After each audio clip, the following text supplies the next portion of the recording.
আজমল আর রকিবুলের মাঝে ইতিমধ্যে সেমিফাইনাল অনুষ্ঠিত হয়ে গেছে ধুবড়ী জেলাতে এবং ধুবড়ী জেলার সহজ সরল নম্র ভদ্র জনসাধারণের মাঝে ইতিমধ্যে মারপিট শুরু হয়ে গেছে। আজকের বিগ ব্রেকিং নতুন খবর, তাজা খবর, যে যেখানে আছেন শুনেন, যে রকিবুল আর আজমলের মাঝে ইতিমধ্যে সেমিফাইনাল অনুষ্ঠিত হয়েছে।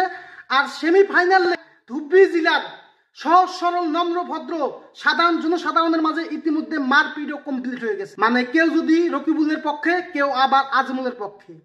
এত একটা বস্তু প্রকাশ পাইল যে চালানি মানুষ আইসা লোকাল মানুষের মাঝে বিভেদের সৃষ্টি করে, এরই নাম রাজনীতি।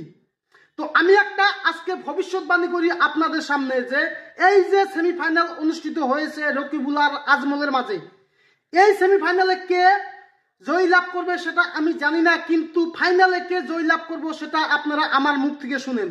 সেমিফাইনালে অনুষ্ঠিত হয়েছে রকিবুল আর আজমলের মাঝে, ঠিকই আছে, কিন্তু লোকাল মানুষ মানে ধুবড়ী জেলার লোকাল সাধারণ জনসাধারণ সহজ সরল মানুষের মাঝে মারপিটের একটা সূচনা জায়গা গেছে।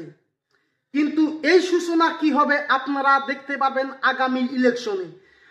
আগামী ইলেকশনে ফাইনাল যে অনুষ্ঠিত হবে সেটাও হবে রকিবুল আর আজমলের মাঝে, কিন্তু মাঝ থেকে আমাদের বিজেপি ভোটে জয় লাভ করবে। এটাই হলো আমার ভবিষ্যৎবাণী। আপনারা লিখে রাখেন, দলিল আনেন, দলিলে লেখা দিব। একটা কথাই আছে, বাঘে যখন শিকার করে তখন কিছু বলে না। বাঘে দুই হরিণকে লাগাইয়া দেয় যে তোমরা মারামারি করো, দুইজনে মারামারি করে হয়রান হবা, তারপরে আমি যা তোমাদের অ্যাটাক করব, মানে খাবো। ভাই একটু মজা করলাম, কিন্তু এখন সিরিয়াস আলোচনা করি। যে এই যে ধুবড়ী জেলাতে রকিবুল আর আজমলের মাঝে যেটা মানে কন্ট্রোভার্সি লাগছে, সেই কন্ট্রোভার্সিতে ইতিমধ্যে লোকাল মানুষ মানে ধুবড়ী জেলার সহজ সরল সাধারণ মানুষের মাঝে মারপিট আরম্ভ করে দিছে। কিন্তু এটাকেই রাজনীতি বলে।